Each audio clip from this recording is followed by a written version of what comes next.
네, 반갑습니다. 도어가르치 이대호 선생입니다.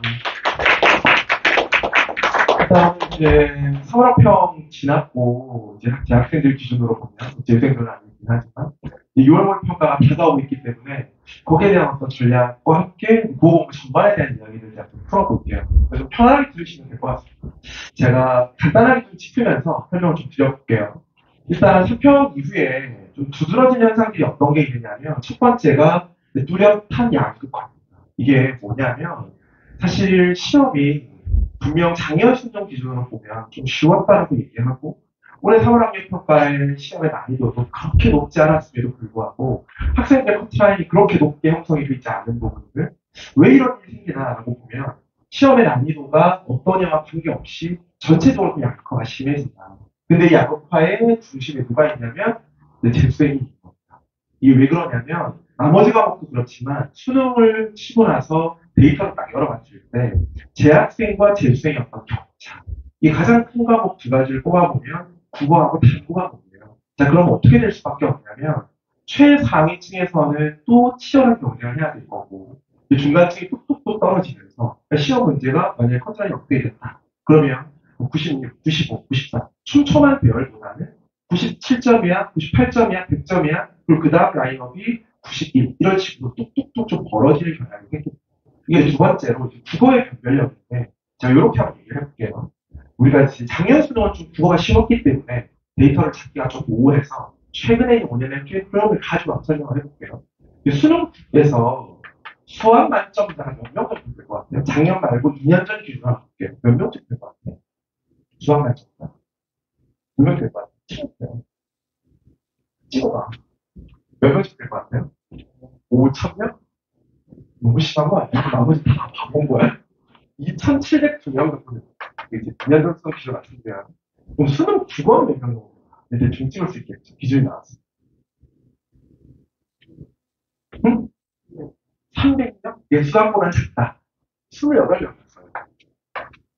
이해되시죠? 그러면 이 아이들이 줄을 세우려면 어떻게 해야 될까요? 국어가 이걸 촘촘하게 줄 세울 수 있는 유일한 과목인 거죠. 그래서 최상위로 가면 갈수록 무엇이 변별력이 되냐면 국어가 변별력이 되는 거죠. 그럼 반대로 작년처럼 국어가 좀 쉬웠는데 그럼 변별력이 좀 사라지는데 그럼 어떻게 되나? 그래서 작년에 과탐, 사탐이 좀 까다롭대요. 이게 항상 서로 밸런스를 갖추면서 내가 국어 실력이 아무리 뛰어나도 80분 안에 45문제를 잘 풀어나가는 게 또 다른 실력치죠. 무슨 얘기냐면 서울대 국문과 교수님 앉혀놓고 시험 보면 무조건 100점 나올 거냐. 시간 제한 없으면 가능할지 모르지만 아마 시간 제한 있으면 불가능할지 몰라요. 무슨 얘기냐면 국어에서 중요한 변수가 시간 관리예요.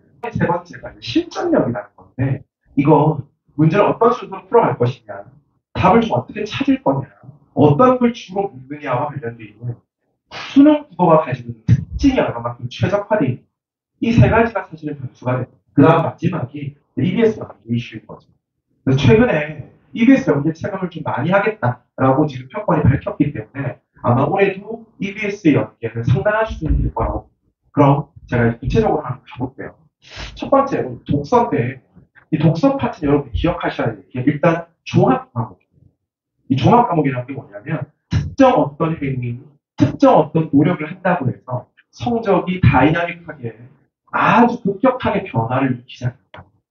서서히 변화하고 점진적으로 왜 그러냐? 일단 어휘. 사실 여러분 어휘가 아무것도 아닌 것 같지만 생각보다 학생들의 어휘력이 천차만별이고 이 어휘라고 하는 것이 전체 글읽기에 상당한 영향을 미쳐요. 두 번째는 이 어휘가 뭘 주냐면 학생들에게 선입견이나 취향을 결정해요. 그래서 예를 들어 과학에 대해서 약간 나 좀 별로야. 과학 좀 어려워. 하는 친구도 있으면 그 글의 난이도와 정보량과 무관하게 그냥 어려운 거예요. 그 다음 두 번째로 장기적인 압력을 좀 가져야 하는데 아까 얘기한 것처럼 단기간에 성과를 내려고 하다 보니까 지치는 거예요. 원래 국어 공부가 다른 과목에 비해서 좀 재미가 없다라고 얘기하는 이유는 모든 공부는 재미가 없지만 그나마 수학이나 탐구나 이런 과목들에서 재미없다는 표현이 안 나오죠. 그 이유가 성적을 올리는 재미가 좀 있는 과목이에요.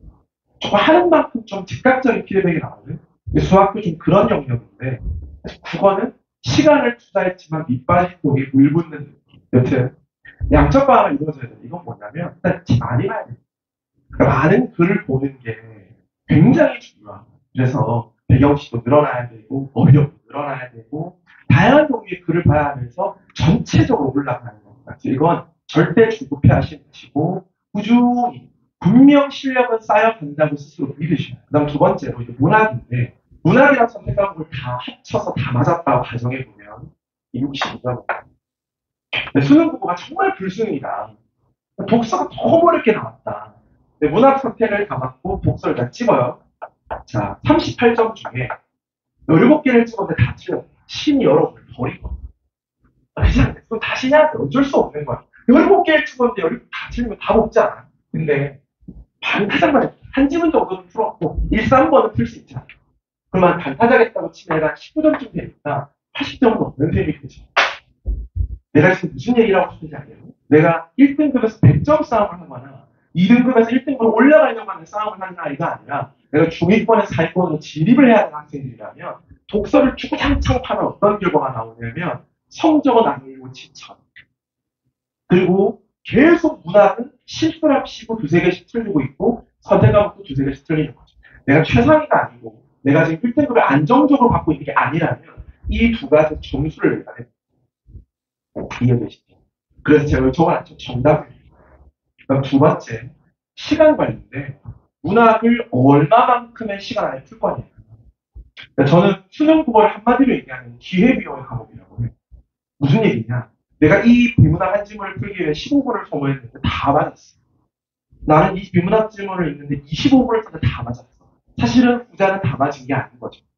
이 25분을 쓰므로 말미암아 모품 문제가 생긴 거니까 사실상 이런 게 있는 거니까 이 계산을 못하고 여러분들이 시간 관리를 못하고 분배를 못하기 때문에 이런 일이 생기는 겁니다. 그래서 학생들이 대부분 무슨 짓을 하냐면 일단 문학은 좀 쉽고 선택은 좀 쉽다고 생각하기 때문에 이것부터 먼저 풀죠. 자, 그리고 남은 시간 여기 할애합니다. 자, 그건 뭘 전제한 거냐면 나 풀어도 틀릴 수 있으니 얘를 던질 거야. 이 전제가 있는 얘가 제일 이해가 하는 거죠. 그래서 저는 항상 학생들한테 전공법 수능 날 무슨 일이 일어날지 모르지만 일단 우리 독서부터 푸는 거야가 전제가 돼요. 가장 집중력이 좋고 가장 내가 컨디션이 좋을 때 가장 까다로운 걸 해결해야 되는데 제일 컨디션이 좋을 때는 문학과 선택 과목을 풀고 갈수록 쫓기고 힘들 때 독서를 푸니 더더욱 안 보이겠죠. 그다음 두 번째로 문학은 좀 쫓겨도 풀 수 있어요. 무슨 얘기냐? 시는 한 편은 내가 아는 거, EBS. 하나만 읽으면 되고 시에서는 표현사의 특징 하나 붙고 복이 하나 있고 문맥만 잘 보면 적당히 고를 수 있는 시어의 특징 하나 있고 그러면 비벼볼 여지가 있는데 독서는 못 비립니다. 쫓기면 머리에 글자가 안 들어오죠. 튕기죠, 여러분 말로. 그러니까 결국은 계속 악순환이 반복되는 거예요. 그래서 제가 말하고 싶은 건 얘가 최상위권이 아닌 아이들 기준으로 볼 때는 언제나 변수가. 그래서 작년에 생각보다 문학에서 뒤통수 맞고 다시 보고 오고 하는 많아요. 근데 이러죠. 독서가 많이 틀렸어. 독서 많이 틀린 건 문학 때문에. 얘가 시간을 충분히 줄여주고 여기서 정답들이 안정적으로 가져가졌으면 여기에 더 투자할 수 있었죠. 그래서 저는 베스트 타임라인을 얘기하는데 문학은 25분 정도가 베스트 타임라인이라고 보고요. 선택 과목은 제가 볼 때는 13분에서 15분 정도. 그리고 여기가 42분에서 뭐 45분 뭐 계산되면 다 나오겠죠? 한 40분 정도예요. 제가 볼 때는 그렇죠. 이걸 왜 적으라고 얘기해 주냐면 이 정도 수준이 적절합니다. 오케이? 정확하게 한번 설명을 드릴게요. 화작과 엉매의 기본적인 차이점은 일단 화작은 읽을 거리가 많죠. 글 길이가 깁니다. 문제 난이도는 쉬운 것들이 그죠? 얘는 시간 소모가 많다. 엉매는 5문제가 문법 문제고 6문제가 매체이기 때문에 여기에서 시간을 좀 줄일 수 있어. 그러니까 좀 유리해. 이게 첫 번째 대전제인데요. 저는 이 전제에 동의를 못합니다. 왜냐? 문법 공부가 잘 돼 있고 개념 정리가 잘 됐어. 문법을 잘하는 아이들한테는 5문제가 빨리 풀리는데 공부가 잘 안 되는 애는요. 이 5문제를 푸는 게 화작 5문제가 더 많이 걸립니다. 찾다 보면 시간 더 걸려요. 이게 여러분한테 주는 맹점이고요. 두 번째, 표준 점수죠. 언어 매체가 표점이 작년에처럼 수능이 쉬웠어도 4점 정도 높게 나와요. 그러니까 최상위 경쟁을 할 때 똑같이 국어 만점인데 똑같이 97점인데 내가 언매를 선택해서 조금 더 유리한 고지를 정할 거예요.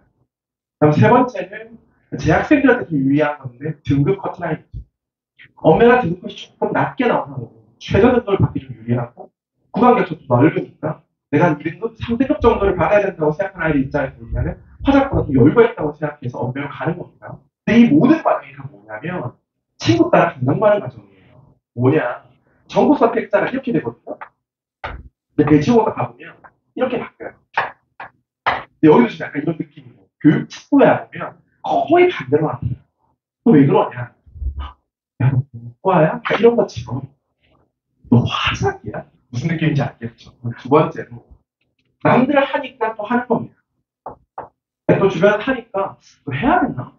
근데 여러분 아시다시피 공부가 잘 안 돼서 점수를 잘 못 받을 거면 화작으로 가는 게 더 유리한 거예요. 오면 어떻게 하면 좋죠? 저는 이렇게 봅니다. 수능 원서 접수가 이제 9월 달에 하잖아요. 그때까지 최선을 다해보고 많이들 하니까 지금 업무를 아니다 싶을 때는 내일 말 오케이. 근데 그게 엄매는 9월까지 가능해요. 왜냐면 화자를 간다고 해서 대단히 뭘 해야 되는 건 아니에요. 그리고 약간 매체파트 6문제가 화작의 성격이 살짝 있기 때문에 그래서 화작 준비를 특별히 하지 않아도 갈 수 있는데 화작을 하다가 이제 6월 됐더니 국어 점수가 많이 올라왔는데 표준점수 싸움을 좀 해야 되나? 그때 엄매 가는 건 좀 부담스럽죠. 그래서 학생들이 또 엄매를 많이 선택하는 것도 있어요. 근데 제가 지금 얘기하는 이유 중에 후자 쪽이 아니라 뭐 약간 고민해야 되지 않나? 뭔가 정확한 기준 없이 이 과선택 과목을 선택한 아이들이 있다면 한번 잘 고민을 해볼 필요가 있어요.